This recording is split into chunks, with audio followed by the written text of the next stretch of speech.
आंकड़े, इसका समय अब आ गया है। नमस्कार, मैं हूं स्वाति रायना और ये पूरी सीरीज कर्नाटक का किंग कौन, इसके बेहद ही अहम पड़ाव पर हम आ पहुंचे हैं।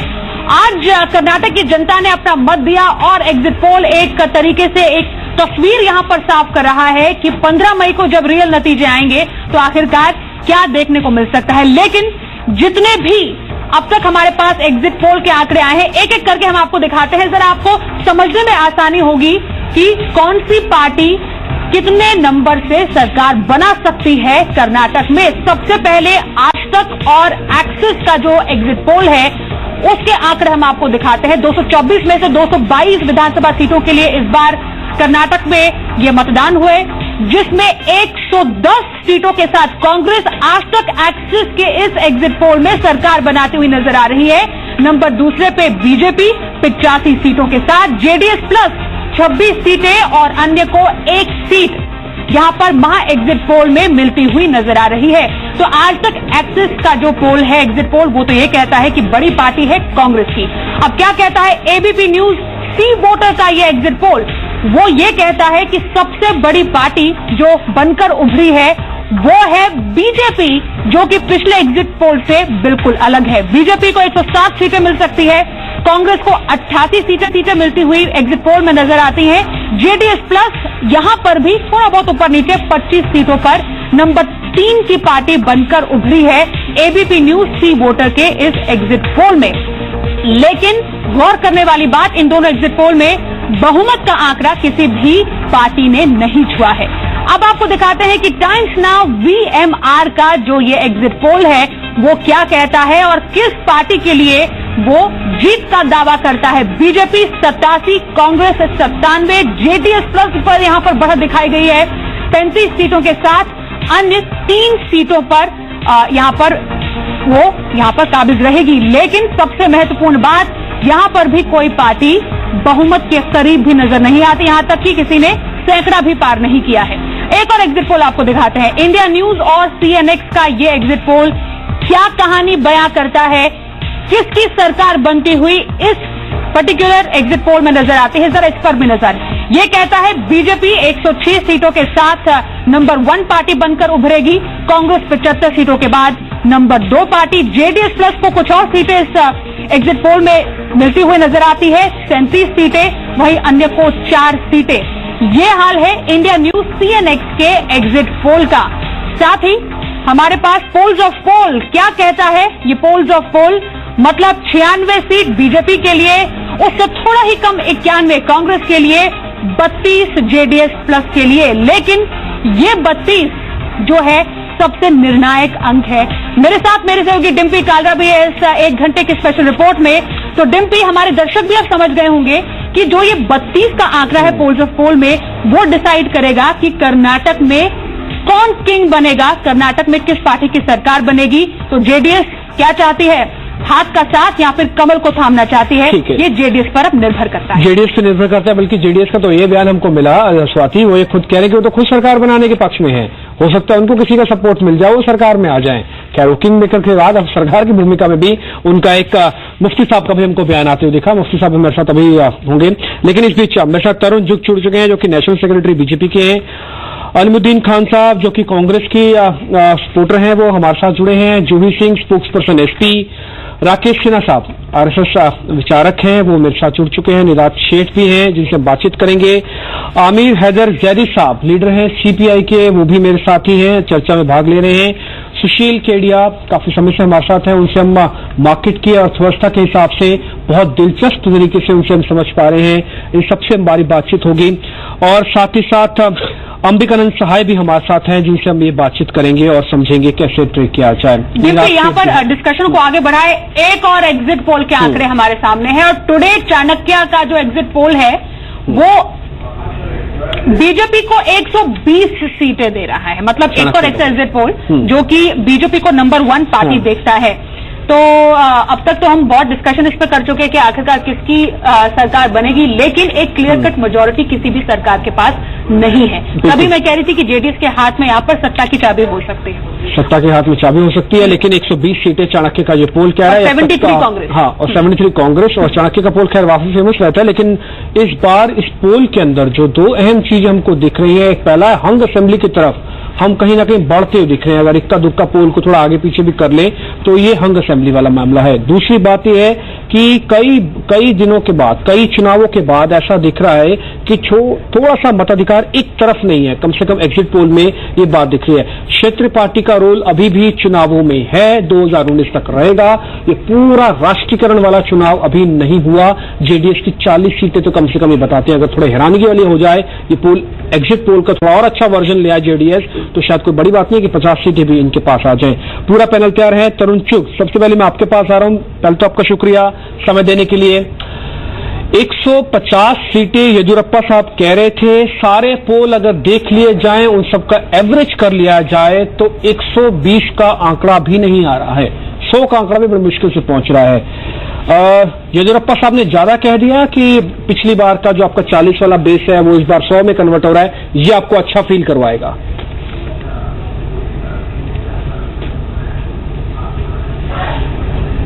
भाई साहब, 130 सीटें भारतीय जनता पार्टी वहां जीतकर आएगी और निश्चित समय पर भारतीय जनता पार्टी वहां सरकार बनाएगी। जनता का रुझान भारतीय जनता पार्टी की ओर है और वो सरकार जो कर्नाटका के अंदर येदियुरप्पा साहब को दोबारा देना चाहती है, और जो सरकार इस समय है उससे जनता तंग है। इसका रिजल्ट आप 15 तारीख को देखिएगा आपके ही चैनल पर। 130 के लगभग सीटें भारतीय जनता पार्टी जीतेगी। ठीक है तरुण जी, 130 सीटें बीजेपी कह रही है कायम है। अलीमुद्दीन जब्बी जी हमारे साथ है, कांग्रेस सपोर्टर। तो आप कितनी सीटों की उम्मीद करें, और जो एग्जिट पोल के हमारे पास नंबर है उसको देखकर क्या कहेंगे आप?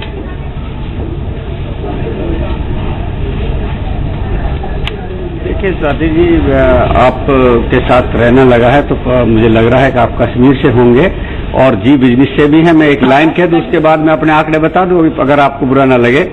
देखिए मुकेश गए थे बैंक वालों से कहा भाई मेरे 15 लाख दे दो। उन्होंने कहा कि हमने सारे 15 लाख विदेश से जो आए थे बाबा रामदेव के पास कर दिए।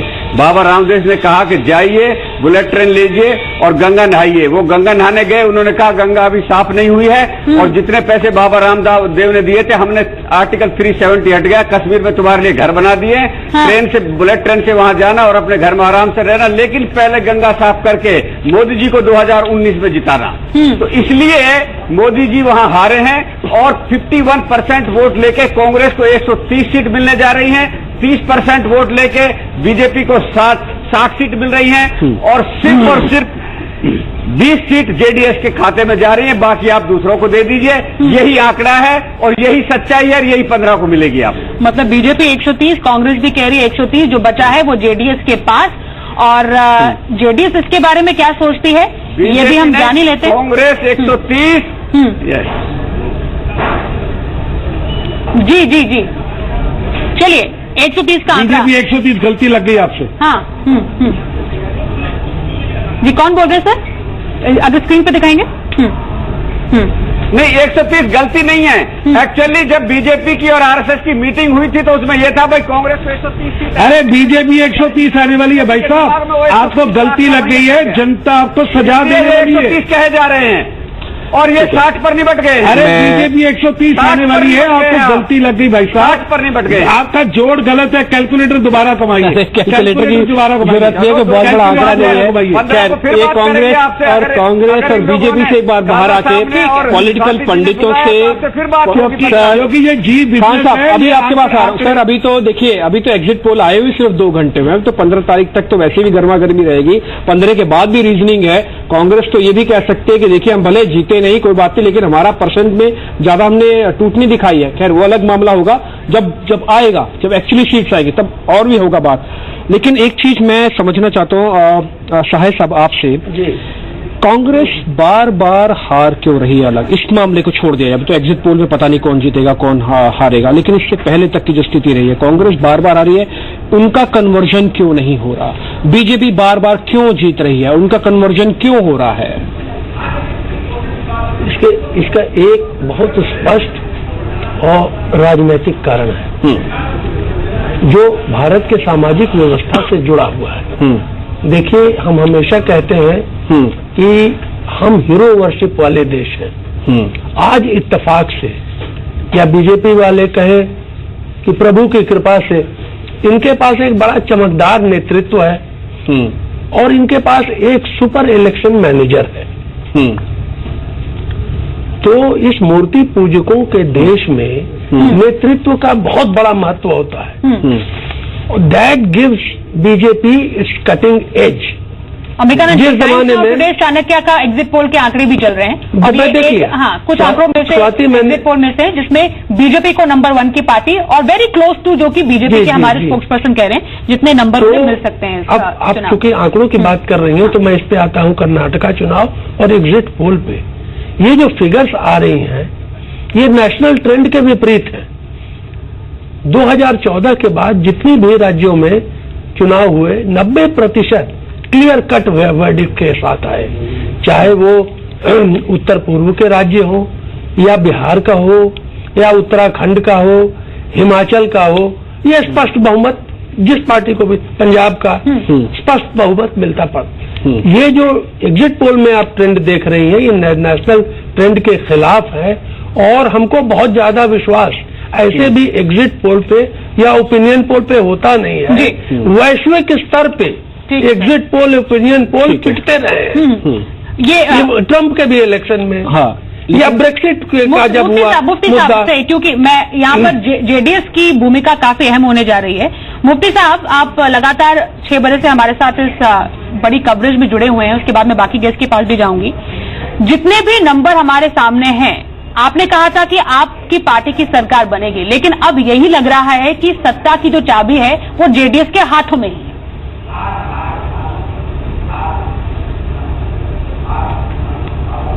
देखिए, अब एग्जिट पोल क्या कह रहा है उस पर तो मुझे बात करना नहीं है, मगर मैं कह रहा हूं कि चौंकाने वाले रिजल्ट आने वाले हैं। 2 बड़ी पार्टियां खुश हो रही, इनको 3 दिन तक खुश रहने दीजिए। 15 तारीख के दिन स्पष्ट बहुमत के साथ साहब, ये तो जेडीएस के लिए बहुत अच्छी बात है कि दोनों पार्टियों को आपकी जरूरत पड़ने वाली है। ये तो मैं यही कह रही हूँ कि सत्ता की चाबी है वो जेडीएस के हाथ में आ गई है। मतलब जरूरत पड़ेगी आपकी, जेडीएस पार्टी की जरूरत चाबी नहीं है। अब डिसाइड आपको करना है, बीजेपी की कांग्रेस। अरे आप सुनिए, चाबी नहीं है, पूर्ण बहुमत की सरकार बनने वाली है। कांग्रेस और बीजेपी दूसरे और तीसरे नंबर पर रहेंगे। हाँ, सरकार हमारी बनेगी और पूर्ण बहुमत से बनेगी। इसलिए देखिए 4 बातें हैं, सुनिए। केंद्र सरकार ने 2 करोड़ रोजगार देने का वादा किया था, नहीं निभाया। सिद्धारमैया ने कहा था कि हम अपने 5 साल में 1 करोड़ युवाओं को रोजगार देंगे। अभी 2 महीना पहले सिद्धारमैया ने कहा कि हम 1.5 लाख से ज्यादा रोजगार दे नहीं पाए। बताइए दोनों को जनता क्यों चुनेगी? लेकिन एक चीज फिर से जानना चाहेंगे, किसके साथ? चुनावी गहमा बोलिए मुफ्ती साहब, बोलिए। अगर आप सरकार बनाने की क्षमता में नहीं है, किंग मेकर भूमिका में, तो पूर्ण बहुमत आएगी तो हम जाएंगे, हमारी सरकार बनेगी, पूर्ण बहुमत आएगा। आप बार अच्छी बात है, कॉन्फिडेंस है सर, मैं नहीं पूछूंगा। पूर्ण बहुमत वाला किसके साथ जाएगा? पहले भी आपसे एक ही बात पूछा था, सीटें जेडीएस को आ रही है। अच्छी बात है, आपके कॉन्फिडेंस की मैं बहुत कदर करता हूं और अच्छे एनालिसिस की भी कदर करता हूं। मैंने एक बार आपसे पूछा, लेकिन मैं दूसरी बार नहीं पूछूंगा। मैंने ये तो आपसे पहले भी वादा किया था। लेकिन राकेश सिन्हा, इस बीच मैं आपके पास आना चाह रहा हूं। इस बार इस देश में जब भी चुनावों से पहले, चुनावों के दौरान कोई भी वाद या विवाद उठता है तो बात कांग्रेस वर्सेस आरएसएस की होती है, कांग्रेस वर्सेस बीजेपी की नहीं होती है। बीजेपी की अगर बात होगी भी तो सिर्फ प्रधानमंत्री मोदी तक सिमट के रह जाती है। ये सुषमा स्वराज तक क्यों नहीं जाती, ये सिंह साहब तक क्यों नहीं जाती है, ये नितिन गडकरी तक क्यों नहीं जाती है? आरएसएस वर्सेस कांग्रेस क्यों हो गया? आरएसएस ज्यादा बड़ा हो गया बीजेपी से? उस पर आने से पहले मैं एक टिप्पणी करूंगा। जब भी मुफ्ती साहब कह रहे थे या बाकी पार्टियां, लोकतंत्र की एक बड़ी खासियत होती है आशावादिता, और आशावादिता ही लोकतंत्र को जीवंत रखता है। चुनाव हारने के बाद भी दावा होता है कि हम अगली बार चुनाव जीतेंगे, इसलिए मैं इस आशावादिता का अभिनंदन करता हूं मुफ्ती साहब का। लेकिन मैं देखिए वास्तव में क्या है कि भारतीय राजनीति में भारतीय जनता पार्टी जो एक पार्टी के रूप में चुनाव लड़ती है और उसका एक समान धर्मी, मैं समान धर्मी इसलिए कहता हूं, 2 अलग संगठन है लेकिन वैचारिक समान धर्मिता संघ के साथ है। ये एक वैचारिक लड़ाई है और वैचारिक लड़ाई में राष्ट्रीय स्वयंसेवक संघ एक विचार का प्रतिनिधित्व करता है। वह विचार है भारत के सर्वसमावेशी, पंथ निरपेक्ष और सांस्कृतिक राष्ट्रवाद का विचार। जिस विचार के प्रतिकूल कांग्रेस पार्टी, जेडीएस, वामपंथी पार्टियां लड़ती हैं, जो भारत में बाल्कनाइजेशन चाहती है, जो उपराष्ट्रीयता की बात करती है। मैं एक उदाहरण देता हूं। जब सिद्धारमैया ने कर्नाटक में लिंगायत को हिंदुओं से अलग करने की बात कही, तो उनका कोई उद्देश्य लिंगायत को सशक्तिकरण नहीं था। उनका उद्देश्य लिंगायत की संस्थाओं को मजबूत करना नहीं था। उनका उद्देश्य लिंगायत के युवाओं को रोजगार देना नहीं था। उनका एकमात्र उद्देश्य था वोट बैंक की राजनीति। एक छोटी सी बात कर दूं, पॉपुलर फ्रंट ऑफ इंडिया जो संगठन आईएसआईएस का एक सॉफ्ट वर्जन इंडिया में है, जो हिंसा की राजनीति करता है, 22 हिंदू संगठनों के कार्यकर्ताओं की हत्या का जिम्मेदार कर्नाटक में है, उसका स्पष्ट समर्थन लिया। इसलिए संघ की विचारधारा पर राहुल गांधी से लेकर सब लोग आक्रमण करते हैं, क्योंकि उनको मालूम है कि यह वैचारिक लड़ाई है और वैचारिक लड़ाई में आर पार की स्थिति है। आज राष्ट्रीय स्वयंसेवक संघ चूंकि देश भर में नॉर्थ ईस्ट से लेकर वेस्ट ईस्ट सब जगह एक बड़ा संगठन बना है, तो उन्हें डर संघ से अधिक है रादर देन बीजेपी से। ठीक है, अब मैं आपके पास वापिस एक बार लौटूंगा। कुछ और अहम सवाल है। संतोष के जॉय जो कि सीनियर जर्नलिस्ट हैं, दक्षिण भारत में अच्छी पकड़ भी रखते हैं, वो मेरे साथ जुड़े हैं। जूही सिंह भी है, मैं आपके पास अभी आ रहा हूं जूही जी, लेकिन एक बार पहले संतोष जी से एक सवाल पूछ लो। संतोष जी, शुक्रिया समय देने के लिए। दिल्ली में बैठकर जब बात होती है तो थोड़ी अलग होती है। कहा जाता है कि भारत चप्पे चप्पे में अलग हो जाता है। दक्षिण भारत अपने आप में बिल्कुल अलग है, उसकी सभ्यता, उसका कल्चर, उसका सोच, उसका सभ्यता, सब कुछ। आप मेरे को जरा ग्राउंड रिपोर्ट बताएंगे संतोष जी, इस समय की सिचुएशन क्या है कर्नाटक की? ये लिंगायत, कावेरी और बेरोजगारी, इन सभी मुद्दों पर क्या वोट हुआ? इस कैंपेन के दौरान एक चीज बहुत निखर कर सामने आई, वो ये है कि कर्नाटक के रीजनल इश्यूज सबमिसिव रहे और नेशनल इश्यूज, पर्सनैलिटीज और वॉर ऑफ वर्ड्स ज्यादा हावी रहे। वो जो भी डेमोक्रेसी से प्यार करने वाले व्यक्ति है, आप या मैं जैसे पत्रकार लोग हैं, उसको इस बात की चिंता होनी चाहिए कि ये कैंपेन ऐसा क्यों रहा। लेकिन जो हकीकत वहां पर ग्राउंड पर है वो ये है कि जेडीएस अपनी एग्जिस्टेंस की लड़ाई लड़ रहा है और जेडीएस एग्जिस्टेंस की लड़ाई के साथ साथ जेडीएस अंदरूनी भी एक लड़ाई लड़ रहा है। अभी हम और आप यहां पर बैठकर जेडीएस को एक पार्टी के रूप में देखते हैं, परंतु जेडीएस में दो बहुत बड़े धड़े हैं, जो कि एचडी देवगौड़ा के दोनों बेटे एचडी कुमारस्वामी और एचडी रेवन्ना के लॉयल लोगों के धड़े हैं। जो लोग जीत कर आएंगे उनमें से इन दोनों कैंपों में से कौन से लोग जीत कर आएंगे उस पर निर्भर करेगा कि वो लोग किसको समर्थन करेंगे। छोटी पार्टियों का ये छोटी पार्टियों के लिए बहुत आसान हो जाता है कि वो दो धड़े में बट जाएं या इंडिपेंडेंट अपने आप को घोषित कर दें। जहां तक एचडी रेवन्ना का सवाल है, वो सिद्धारमैया के बहुत ही करीबी व्यक्ति हैं और आपको याद होगा कि उनके बेटे और एचडी देवगौड़ा के बीच में ओपन वॉर हुआ था, वॉर प्रेस में भी आया था वो बहुत हद तक। तो एचडी रेवन्ना का यहां तक है कि कुछ भी स्थिति होगी वो सिद्धारमैया को बहुत ही बेशर्म, बिना किसी शर्म के समर्थन करेंगे, चाहे एचडी देवगौड़ा जो भी कहें। और कुमारस्वामी का मामला थोड़ा अलग है, वो एम्बिशियस व्यक्ति हैं। सिद्धारमैया उनके अंडर में काम कर चुके हैं। वो सिद्धारमैया जेडीएस के गोडाउन के एक प्रोडक्ट है सिद्धारमैया, तो वहां से आए हुए हैं। और कुमारस्वामी हेयर अपैरेंट थे, देवगौड़ा के बेटे थे, तो कहीं ना कहीं सिद्धारमैया और कुमारस्वामी के बीच में एक पर्सनैलिटी क्लैश आज भी है और ईगो क्लैश है, क्योंकि कुमारस्वामी को ऐसा लगता है आज भी कि वही है कर्नाटक के प्रोबेबल चीफ मिनिस्टर। तो कुमारस्वामी अपने पॉसिबिलिटीज के लिए, अपनी एम्बिशंस के लिए, हो सकता है कि नरेंद्र मोदी दिल्ली की पर्सनैलिटी है, कुमारस्वामी बैंगलोर की पर्सनैलिटी, ऐसी एक अंडरस्टैंडिंग में वो कर्नाटक में किसी तरह से बीजेपी के पास में आना चाहेंगे। तो जेडीएस को हम दिल्ली में बैठकर जो एक ग्रुप के रूप में देख रहे हैं, ऐसा नहीं है। स्थिति वहां पर बहुत अलग है। वहां पर एक क्लियर कट डिवीजन है और एचडी देवगौड़ा के लिए इस उम्र में ये बहुत बड़ा और बहुत बड़ा चैलेंज है कि अपनी पार्टी को कैसे एक रखा जाए। ठीक है सर, हमारे साथ समाजवादी पार्टी नेशनल स्पोक्सपर्सन जूही सिंह भी हैं, उनके पास भी मैं जाऊंगी और बाकी गेस्ट भी हमारे साथ हैं। जूही जी, मतलब आपकी पार्टी अभी कर्नाटक चुनाव में जो जितना भी महा एग्जिट पोल के हमारे पास आंकड़े सामने आए हैं, इन आंकड़ों का ऑब्जर्वेशन किस तरीके से कर रही है? जी, मुझे एग्जिट पोल्स पे काफी आजकल जनरली सही हो रहे हैं अगर ट्रेंड देखा जाए। तो इसमें कहीं कोई बता रहा है कि भाजपा बड़ी पार्टी, कहीं कांग्रेस, लेकिन बहुत क्लोज है। कई सीटें मुझे कर्नाटक में ऐसी हैं जिसमें जीत का और हार का अंतर बहुत कम मतों से होगा। उनके बारे में कोई एक डेफिनेट राय बना लेना हमारे लिए बहुत मुश्किल है।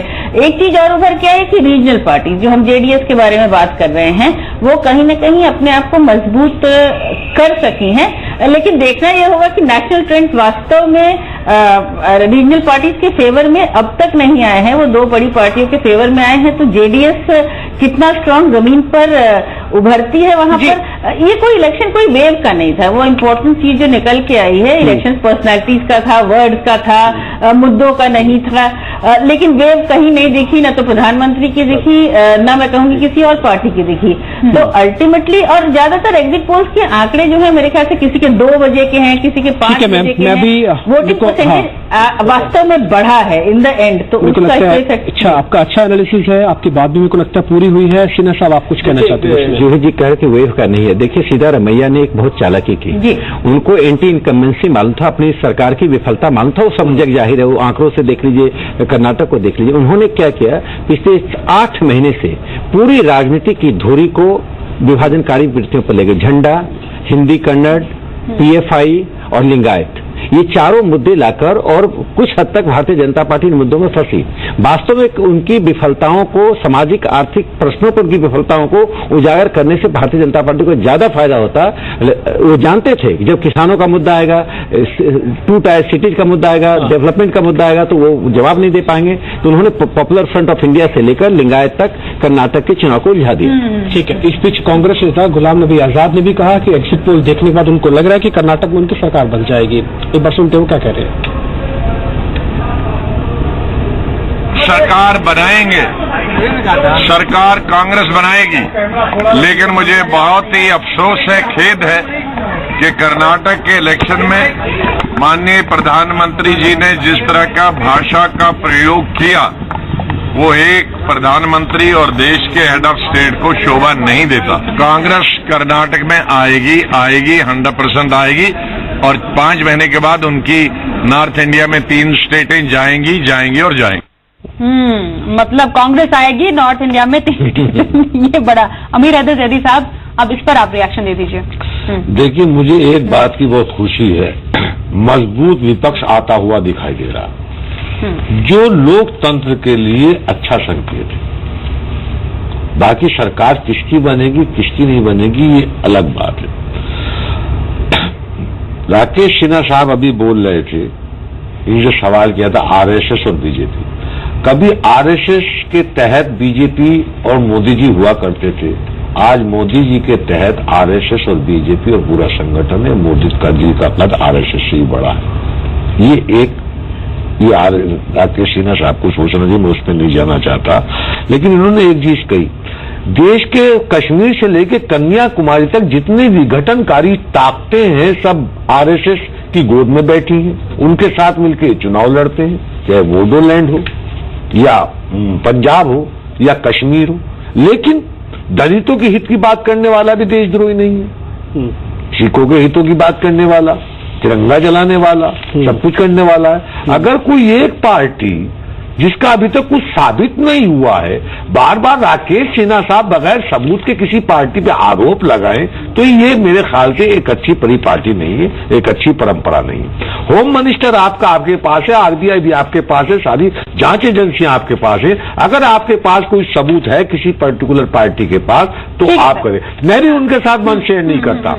पॉपुलर फ्रंट ऑफ इंडिया से मेरे वैचारिक मतभेद है, आप में और उनमें क्या फर्क है? वो मुसलमान की बात करते हैं, आप हिंदू की बात करते हैं। मेरी नजरों में Popular Front India is equal to RSS. दोनों एक। अभी मैं आपको बता रहा हूं, क्योंकि मेरे को अर्थव्यवस्था के हिसाब से सुशील एक 30 सेकंड का जवाब। आप बोलिए। देखिए, पॉपुलर फ्रंट ऑफ इंडिया से वैचारिक मतभेद, अरे वैचारिक मतभेद, ISI से कहेगा मेरा वैचारिक मतभेद। आप वहाँ तो हिंसा विघटन, भारत का इस्लामीकरण करना, जिहादी आतंकवाद करना, विदेशी पैसे, विदेशी मस्तिष्क आपकी गले के मुसलमान को रेडिकलाइज करना। मुझे तो आश्चर्य लग रहा है लेफ्ट पार्टी को हो क्या गया है। लेफ्ट पार्टी कहाँ जा रही है? जयदीप साहब कहते वैचारिक मतभेद है। अलकायदा और ISI के बीच वैचारिक मतभेद है। आरोप लगा अलकायदा का विचार थोड़ा अलग है। वो एक कैटेगरी के हैं। अलकायदा होगा, PFI हो गया, ISI हो गया, सिमी हो गया, लश्कर उत्तर प्रदेश के अंदर मुझे यही कारण है सिद्धारमैया चुनाव हारेंगे। यही कारण है सिद्धारमैया चुनाव हारेंगे। नोट कर लीजिए, गुलाम नबी आजाद को मैं संदेश देना चाहता हूं कि जो PFI को आप समर्थन दे रहे हैं, असर कर्नाटक के बाउंड्री के बाहर भी होगा। हिंदुस्तान के अन्य हिस्सों में भी लिंगायत का कार्ड और PFI का कार्ड कर्नाटक की सीमा के बाहर कश्मीर से कन्याकुमारी तक होने जा रहा है। राष्ट्रवाद पर किसी भी आधार को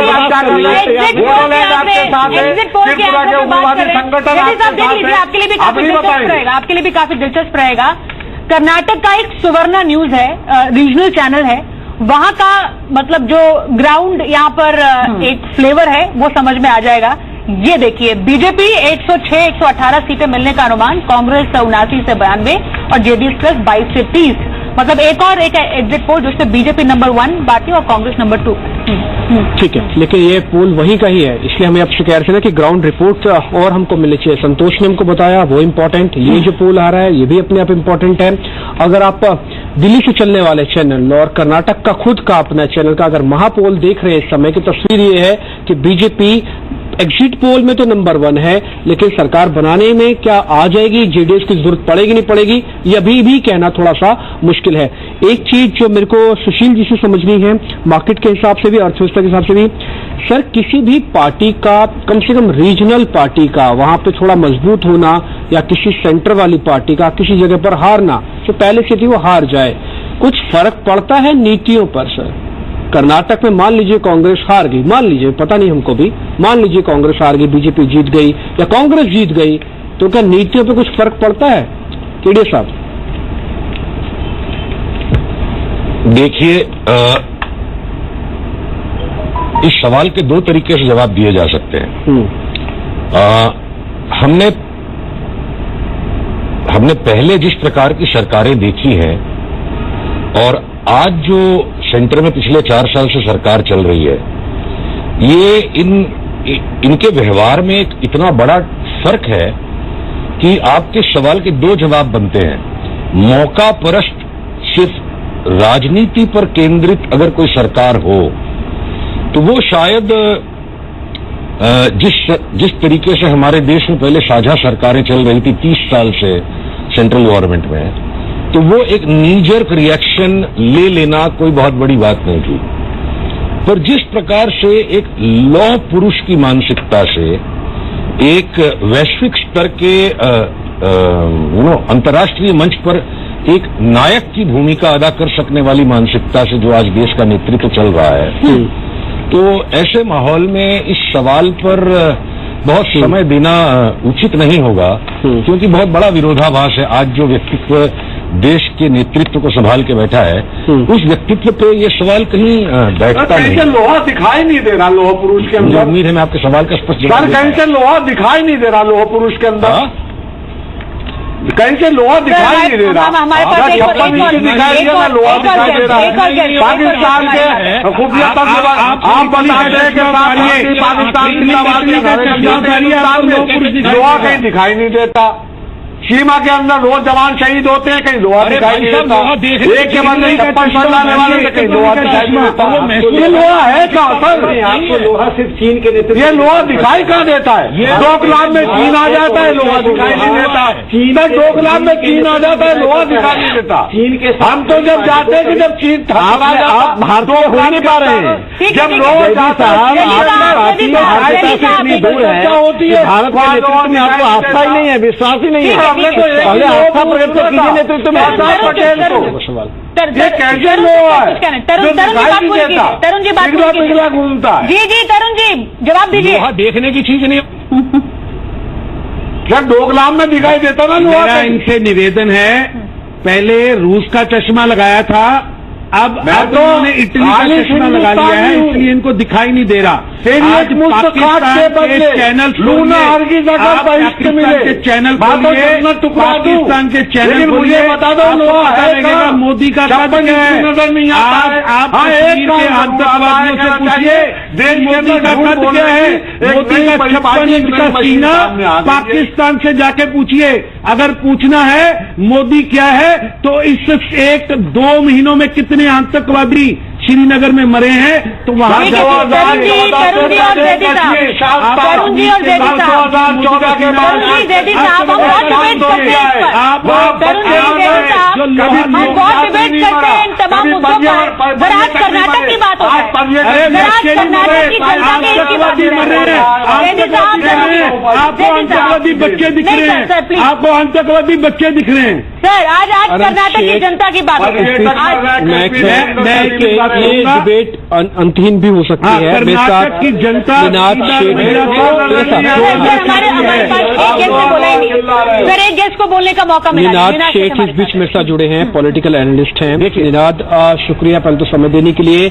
दूसरी बार इसलिए शुक्रिया कि आप बहुत शांति से सब बात सुन रहे थे, आपने कोई हाथ नहीं उठाया, कुछ बात नहीं की। अब आपको बोलना है, हमको चुप रहना है। जी, आप बोलिए सर। मैं 3 चीजें कहूंगा। पहली बात तो ये एग्जिट पोल्स जो आए हैं वो इतने कंफ्यूजिंग नहीं है जितने लग रहे हैं। मुझे लगता है कि national trend of clear majority आने वाली है। दूसरी बात, एक इंटरेस्टिंग टेक्निकल बात होती है जब आप एग्जिट पोल करते हैं, उसमें जब कॉन्सेंट्रेटेड वोटर्स होते हैं, जैसे बीजेपी के वोटर्स कॉन्सेंट्रेटेड हैं, तो आप वोट शेयर निकाल सकते हैं, सीट्स निकालना बड़ा मुश्किल होता है। तो अगर कॉन्सेंट्रेटेड वोटर्स बीजेपी के आते हैं और बटे हुए नहीं हैं, तो मुझे लगता है कि ये कंफर्टेबल मेजोरिटी या उसके पास बीजेपी बढ़ती हुई नजर आ रही है, अगर आप पोल्स ऑफ पोल्स देखें तो। और थर्डली, एक इंटरेस्टिंग बात उठाई गई थी इस डिस्कशन में, पहली कि यहाँ रीजनल इश्यूज डोमिनेट नहीं किए। तो क्या इसका मतलब ये निकलेगा कि जो रीजनल पार्टी है यानी जेडीएस, वो इस कारण भी सिमट सकती है कि रीजनल इश्यूज का इतना दूर नहीं पकड़ा और उनकी जो रेलेवेंस है वो 50 सीटों में है, और 50 में से अगर वो 35 लाती है तो 80% हिट रेट होता है। वो बड़ा मुश्किल है मुझे दिख रहा है। और इस कारण से मैं कह रहा हूं कि जो भी पार्टी आती है पावर में वो एक सिंपल मेजोरिटी से आ सकती है, ऐसे रुझान लग रहे हैं। एक लास्ट पॉइंट मैं ये करना चाहूंगा कि एग्जिट पोल्स ये भी दिखा रहे हैं कि बीजेपी का जो लास्ट में पुश हुआ था उसका फर्क पड़ा है। प्राइम मिनिस्टर ने जैसे गुजरात में एक पुश किया था और उसका फर्क पड़ा था। वो the importance of presidential kind of personality in Indian politics is now becoming a trend, ऐसा मुझे लग रहा है। ठीक है, और जिस तरीके से एग्जिट पोल के आंकड़े सामने आए हैं, अलीमुद्दीन साहब जी, माफ कीजिए, ये जरा मुझे बताइए, अब क्या ऐसा होता हुआ आपको नजर आ रहा है कि अब अपने ही राज्यों में सरकार बनाने के लिए फिर से आपको शायद जेडीएस की जरूरत पड़ जाए?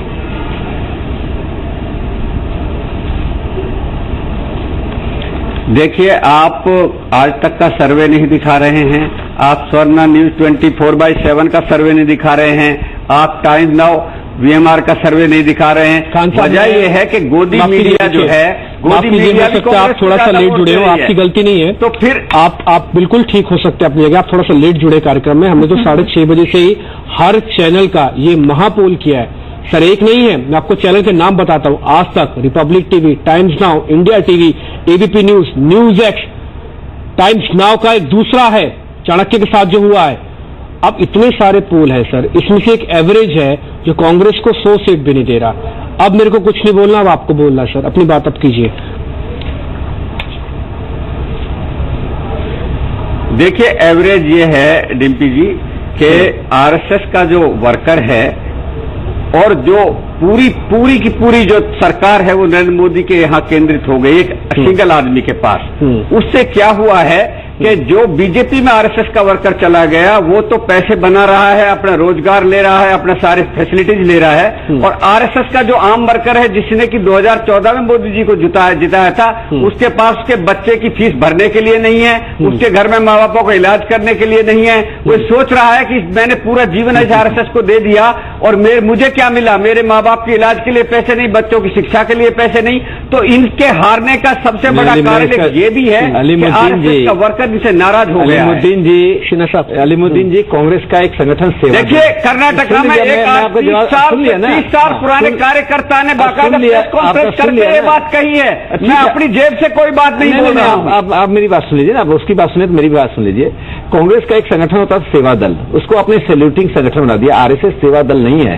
आरएसएस के जो कार्यकर्ता संघ में आते हैं सत्ता से अपेक्षा रखकर नहीं आते हैं। जो सत्ता से अपेक्षा रखता है वो संघ का स्वयंसेवक नहीं होता है। आप इस गलतफहमी से बाहर निकालिए। संघ 1925 से आज तक काम करता रहा, सरकारें आई गई, राजनीतिक पार्टियां बदली, लेकिन राष्ट्रीय स्वयंसेवक फैल रहा है।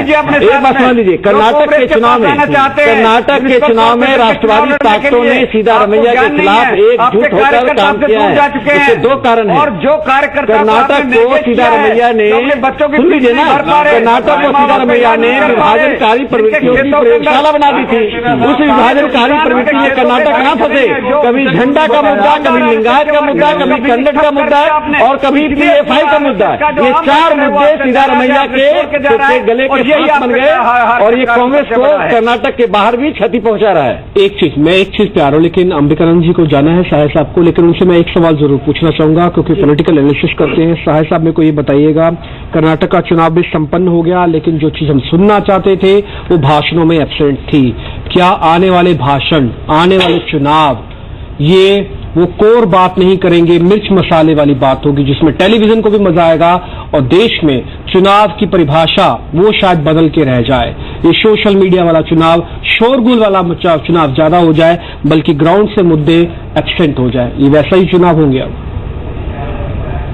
देखिए, जो तकनीकी क्रांति सारे विश्व को अपनी गोद में ले रहा है, तो बहुत से ऐसे परिवर्तन होंगे और जो अवश्यम भावी है, राजनेता भी उतनी तेजी से आज के दिन रिएक्ट नहीं कर सकते जितनी तेजी से तकनीकी परिवर्तन हो रहा है।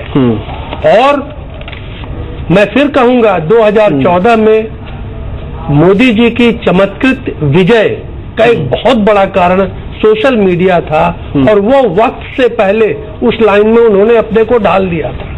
इधर तकरीबन 1 वर्ष से कांग्रेस भी सोशल मीडिया पे काफी एक्टिव हुआ है। जहां तक छोटे दलों का सवाल है, इस रेस में वो काफी पिछड़ गए हैं। लेकिन यहाँ पे मैं एक वार्निंग सिग्नल देख रहा हूँ कि देखिए, सब कुछ होते हुए भी सब चीज सोशल मीडिया नहीं है। आने वाला 2019 का चुनाव और जिस तरफ देश बढ़ रहा है वो संघीय राजनीति की ओर बढ़ रहा है। और आप देखेंगे आने वाले महीनों में जो छोटे दल आज आपको कहीं दिखाई नहीं दे रहे हैं, क्षेत्रीय छत्र जो बहुत ज्यादा पॉपुलर नहीं है, वो भी मैदान में जोर से आते हुए नजर आएंगे। और अगर उन लोगों के बीच में कोई गठबंधन या महागठबंधन बन जाए तो मुझे कोई आश्चर्य नहीं होगा। देश उस दिशा में जा रहा है। जी ठीक है, शायद साहब बहुत शुक्रिया। इस बीच कर्नाटक के चीफ इलेक्टोरल ऑफिसर जो है वो अपनी बात रख रहे हैं, एक बार जरा पहले उनको सुनते हैं। So,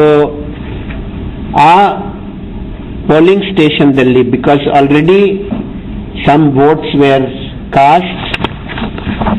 ನಮಗೆ ವೋಟಿಂಗ್ ನಿಲ್ಲಿಸಿ ಅದನ್ನು ಪೂರ್ತಿ ಪೋಲಿಂಗ್ ಪ್ರಾಸೆಸ್ಗೆ ಅದು ರಿಜೆಕ್ಟ್ ಮಾಡಿ ಮತ್ತು ಬೇರೆ ಒಂದು ಡೇಟ್ 15th ಇದು ಪೋಲಿಂಗ್ 14th ಇದು ಪೋಲಿಂಗ್ ಆಗ್ತದೆ. ಸೊ 14th ಈ ಒಂದು ಪೋಲಿಂಗ್ ಸ್ಟೇಷನ್ ನಂಬರ್ 2 ಹೆಬ್ಬಾಲ್ ಕಾನ್ಸ್ಟಿಟ್ಯೂನ್ಸಿದು ವೋಟಿಂಗ್ ಆಗುತ್ತದೆ ಮತ್ತು ಇಲ್ಲಿ ಎಲ್ಲ ಯಾರು ವಾಸಿಸುತ್ತಾರೆ ಮತ್ತು ಅವರು ಈ ಪೋಲಿಂಗ್ ಸ್ಟೇಷನ್ದಲ್ಲಿ ಮೆಂಬರ್ಸ್ ಇದ್ದಾರೆ. ठीक है, तो ये वहां के ऑफिसर बात रख रहे थे। लेकिन जूही जी, मैं एक बार आपके पास वापस आ रहा हूं, उसके बाद मैं तरुण जी के पास एक बार वापस जाऊंगा। संतोष भी हमारे साथ है, ग्राउंड रिपोर्ट बताएंगे। मेरे को सिर्फ आपसे ये पूछना है कि इस चुनाव के बाद जो छोटी छोटी क्षेत्रीय पार्टियां इकट्ठी होकर विपक्ष का एक रूप लेना चाहती हैं, उसको मजबूती मिलने वाली है या फिर ये मौका भी गया उनके हाथ से? कर्नाटक चुनाव से भी उनके पास कुछ नहीं आया, जरा आप बताइए। देखिए, ये राष्ट्रीय पार्टियों को हम लोग छोटी पार्टी लगते होंगे, लेकिन अगर उत्तर प्रदेश में देखें तो हम एक बहुत बड़ी पार्टी हैं और डेफिनेटली अगर टक्कर देना चाहें और जो नया गठबंधन बन रहा है बसपा के साथ, राष्ट्रीय लोकदल के साथ, तो जरूर विपक्षी पार्टियों को या भारतीय जनता पार्टी को मैं मानूं तो एक कड़ी टक्कर मिलेगी। कर्नाटक चुनाव में एक चीज हम लोग बार बार डिस्कस कर रहे थे कि कैश के अवेलेबिलिटी, सीजर्स इनकम टैक्स में बहुत बड़े हैं, तो ये कैश कहाँ से आ रहा है और पैसे का दुरुपयोग या उपयोग कहाँ हुआ है, इस पर भी इलेक्शन कमीशन को नजर रखनी पड़ेगी, क्योंकि एक महीने से तो इलेक्शन कमीशन के ही अंडर था, किसी भी प्रश्न चिन्ह नहीं उठा रहे हैं, लेकिन क्षेत्रीय दल जेडीएस अपना एक लेवल मेंटेन कर रही है। और अभी एग्जिट पोल्स में तो ऐसा नहीं दिख रहा है कि किसी भी राष्ट्रीय पार्टी के ही तरफ ट्रेंड जा रहा है, और ट्रेंड अगर जाता भी है, कोई राष्ट्रीय पार्टी जीतती भी है, तो वो हर सीट कितने मतों से जीतती है, ये भी एक बहुत डिफाइनिंग चीज होगी। जी, लेकिन आपने मेरे क्वेश्चन का जवाब नहीं दिया। आपने अपनी बात रखी, लेकिन मेरे क्वेश्चन का जवाब नहीं दिया। मेरा क्वेश्चन बहुत साफ था कि यहाँ से क्या छोटी क्षेत्रीय पार्टियां, आप हैं उत्तर प्रदेश की, मैंने तो कभी बोला ही नहीं कि आप नहीं है उत्तर प्रदेश की बड़ी पार्टी, लेकिन जो क्षेत्रीय पार्टियां वो मजबूत होकर एक अच्छा विपक्ष बनाएंगी। मैं सिर्फ इतनी बात समझना चाहता हूँ आपसे। बिल्कुल एकदम मजबूत होकर बनाएंगी और बना रही हैं। अगर उत्तर प्रदेश में देखें, सबसे बड़ा नेता कौन होगा छोटी पार्टी का? ममता बनर्जी होंगी। सब जगह इकट्ठा सबसे बड़ा जूही जी, सबसे बड़ा नेता कौन होगा छोटी पार्टी का? ममता बनर्जी होंगी।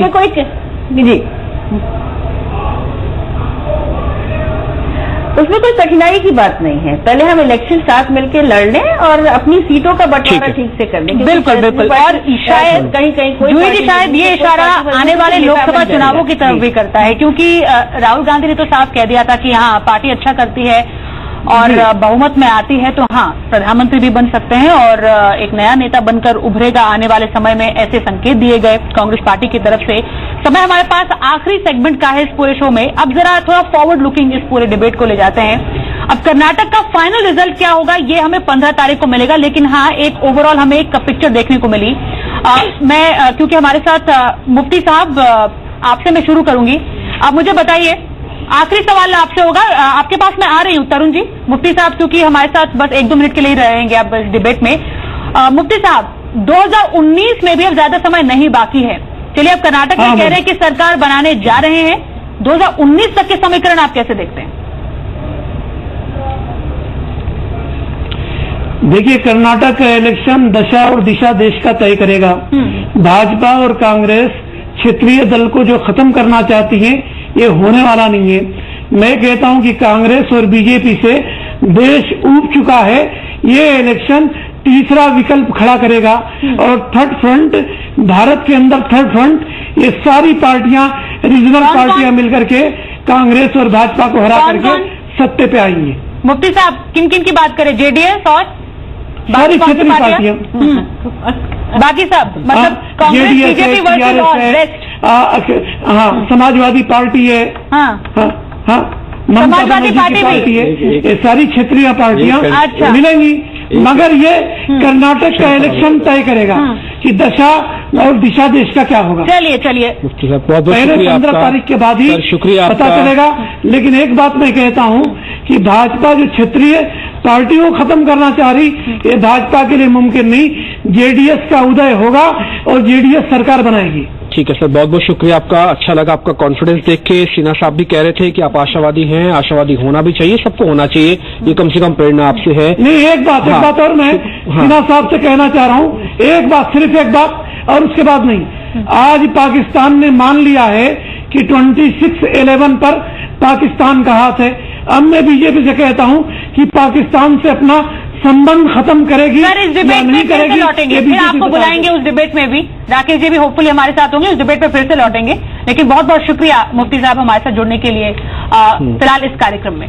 ठीक है राकेश सिन्हा जी, आपसे मैं एक सवाल ही सिर्फ ये पूछना चाहता हूँ। तरुण जी आपके पास आ रहे हैं, बस 10 सेकंड। मैं आपके पास आ रहा हूँ तरुण साहब। लेकिन राकेश जी, एक और सवाल, इस चुनावी समीकरण में दलित और मुस्लिम वोटों को लेकर कहीं बीजेपी में कुछ ज्यादा उत्साह नहीं दिखा, लिंगायत के ही सिर्फ बात होती रही, ऐसा क्यों?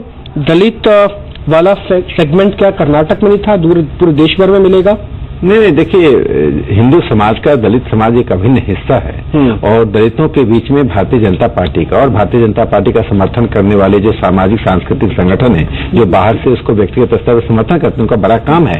ये एक प्रोपेगेंडा के तहत कुछ दलित एक्टिविस्ट और कुछ राजनीतिक पार्टियां पिछले कई दशकों से कोशिश कर रही हैं कि हिंदू और दलित, हिंदू लिंगायत, हिंदू जैन, हिंदू बौद्ध, ये प्रक्रिया बड़े लंबे समय से चल रही है। उनका एक नारा है balkanization of Hindu society and monolithic minority community. ये नहीं चलने वाला है। देखिए, दलितों के अधिकारों के प्रति, उनके सशक्तिकरण के प्रति मैं एक बात करके समाप्त करूंगा, राष्ट्रीय स्वयंसेवक संघ कोई राजनीतिक संगठन नहीं है। देश भर में 1,70,000 उपक्रम जो वनवासी दलितों के बीच चलता है, यह पूरी दुनिया के लिए एक मिसाल है और ये संख्या लगातार बढ़ती जा रही है बिना सरकारी मदद का। इसे दलित समाज को कोई लेकर कांग्रेस पार्टी चली जाएगी, वामपंथी चली जाएगी, ये एक ख्वाब है। आरएसएस के जितने भी प्रोग्राम, जितनी भी विचारधारा है, वो बीजेपी लागू कर रही है, उससे आप संतुष्ट हैं कि नहीं है? लागू हो रहे हैं कि नहीं? देखिए, भारतीय जनता पार्टी हो, पार्टी की तरह काम करती है। राष्ट्रीय स्वयंसेवक संघ एक वैचारिक संगठन है। हम अपना विचार रखते हैं। ये ज्यादा मिल रहे हैं कि सर कम मिल रहे हैं? नहीं, वो विचार रखते हैं। पार्टी कितना विचार को लागू करते हैं, विचार की उसकी ऑटोनॉमी है। भारतीय जनता पार्टी पूरी तरह से स्वायत्त पार्टी है। राष्ट्रीय स्वयंसेवक संघ पूरी तरह से स्वायत्त संगठन है। दोनों के बीच समान धर्मिता है, न कि दोनों एक पार्टी, एक ही संगठन है। समान धर्मी होना और एक होने में बहुत अंतर होता है। आने वाले 8 महीने में देश का मुद्दा क्या है? आप तो विचारक हैं सर। देखिए, मुझे लगता है कि इस देश के सामने 2 बड़े मुद्दे हैं। पहला मुद्दा है रोटी का। वो रोटी रोजगार सरकार ने क्या पैदा किया, देश की गरीबी का क्या सवाल है, देश का इंफ्रास्ट्रक्चर कितना डेवलप किया, देश अगले 20 साल में किस प्रकार से आर्थिक छलांग लगेगी। मुझे लगता है सरकार की वो नीतियां सामने आएंगी, विपक्ष की आलोचना। दूसरी, राम और रोटी। तो रोटी का सवाल उठाया, भारत की अस्मिता का, राष्ट्रवाद का, पंथ निरपेक्षता का, सकारात्मक स्वरूप का, ये सवाल देश के सामने रहेंगे। राम और रोटी अगले यहाँ पर तरुण जी अब काफी समय से यहाँ पर साहब मैं भी आपके पास आ रहा हूँ। तरुण जी, आप अपनी बात रखिए। अच्छा तरुण जी, मैं आपको ना एक छोटी सी चीज पूछना चाहता हूँ वैसे, क्योंकि आप बीजेपी के नेशनल प्रवक्ता भी हैं, सेक्रेटरी भी हैं। मोदी जी के अलावा किसी भी प्रदेश के अंदर वहां का नेता उतना स्ट्रांग क्यों नहीं हो जाता? हर बार आखिर में मोदी जी का ही ऐसा तीर चलता है। जीत जाते हैं, इसके लिए बधाई भी मिलती है, कोई दो राय नहीं है, लेकिन ये मोदी जी ही हर बार आपको क्यों जिताते हैं? आपका दूसरा नेता कहां है?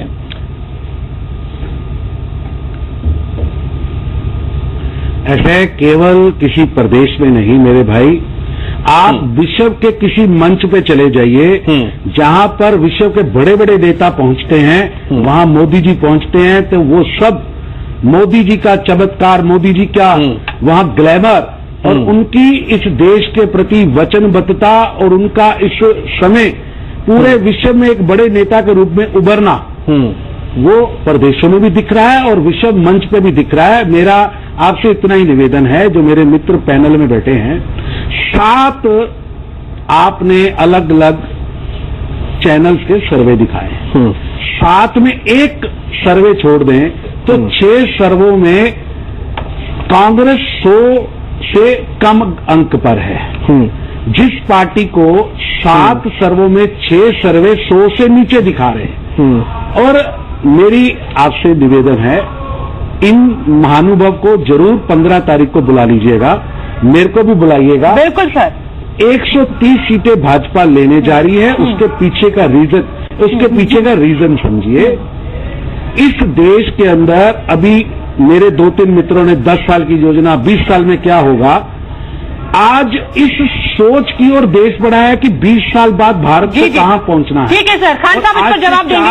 फिर संतोष जी आपके पास आ रहे हो, आपके पास आ रहे। ये आज आपके पास बहुत बातें एक तरफ एक पूरे विश्व के अंदर भारत का कद बढ़ा है, भारत के लोगों की इच्छाएं बढ़ी हैं, भारत आगे बढ़ना चाहता है, देश का नौजवान आगे बढ़ना चाहता है, बिजनेस आगे बढ़ा है, देश आपकी बात आगे समझ में खड़ा हुआ है। सर आगे आपकी बात समझ में, इस 4 साल से देखिएगा आपकी बात समझ में आ गई है, इसमें कोई दो राय नहीं है। जो आप बात कर रहे हैं वो ठीक है। खान साहब, मेरे को आप एक चीज बताइए, एक तो इनका जवाब देना आपको, लेकिन एक छोटी चीज मैं आपको ऐड कर दूं। हर बार बीजेपी को समझ में आ जाता है चुनाव कैसे जीतना है, कांग्रेस को समझ में क्यों नहीं आता कि चुनाव कैसे जीतना है? आप तो 60 साल से देश में रहे हैं सर, ये भूल क्यों गए चुनाव जीतने वाला हिस्सा?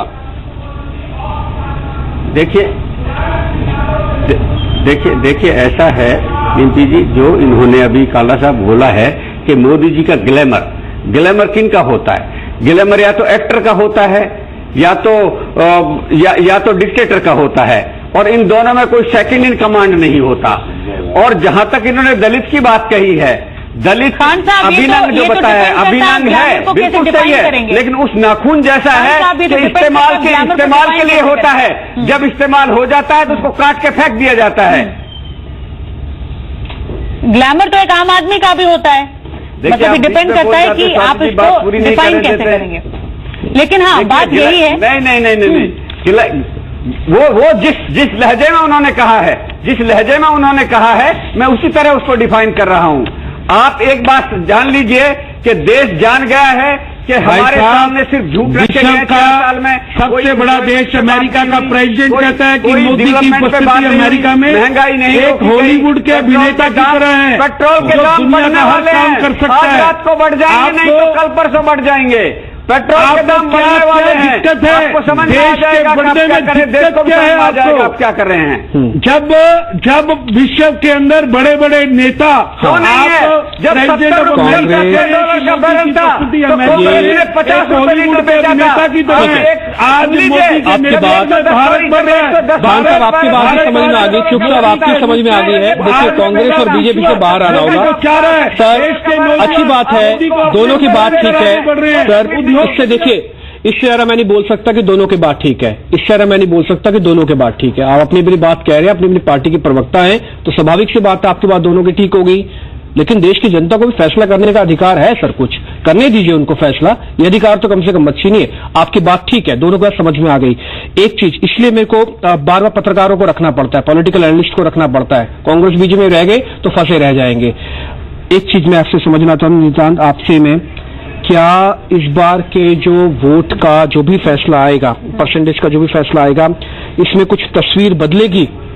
कुछ ऐसा होगा जो कि आने वाले 6 महीने में बदल जाएगा, जो अभी नहीं है, जो बदल जाएगा इस एग्जिट पोल को देखने के बाद? निनाद, आपसे ही है, आपसे है सवाल, आपसे है। मेरे को लगता है कि 3 निष्कर्ष निकलेंगे। अगर जेडीएस 30 से कम सीट लाती तो फिर से एक बात आएगी कि रीजनल पार्टीज की जो स्पेस हम देख रहे हैं वो नहीं बन रही है।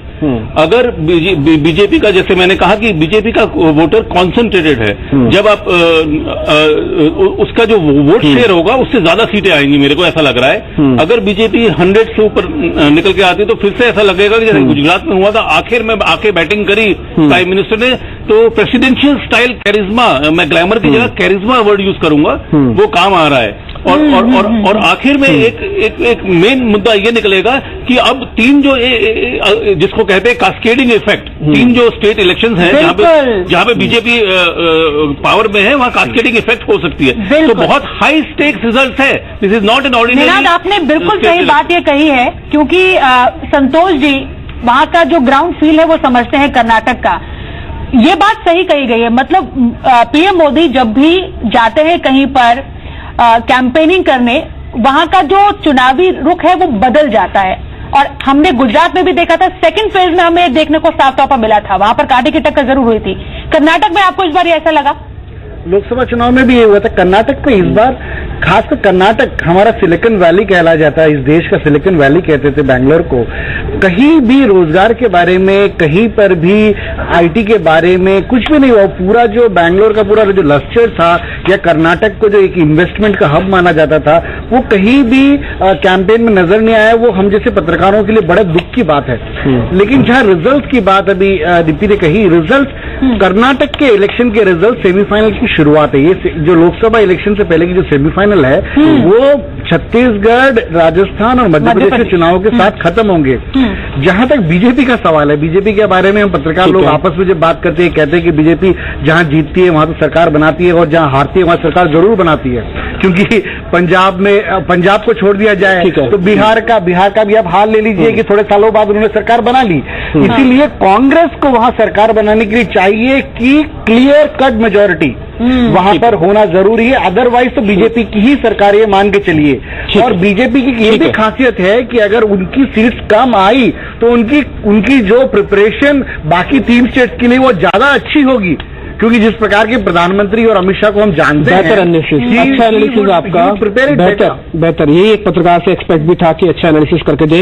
एक बहुत अब जैदी साहब आपको मैं अगर मौका नहीं दूंगा ना तो मुश्किल होगी, इसलिए आपको मैं मौका दे रहा हूँ। कोई नहीं बोलेगा, सिर्फ 1 मिनट के लिए जैदी साहब बोलेंगे, सिर्फ जैदी साहब 1 मिनट के लिए बोलेंगे, कोई नहीं बोलेगा। देखिए, विपक्ष राजनीतिक दल जो भी है सड़क की राजनीति भूल गए।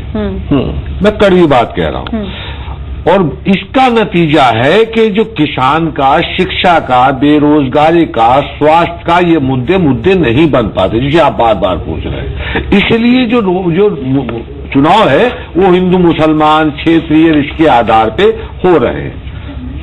अगर जो विपक्ष है सड़क की राजनीति करे, या जो सड़क की राजनीति थोड़ी बहुत हो भी रही है उसे अगर अहमियत दी जाए तो ये सारे मुद्दे मुझे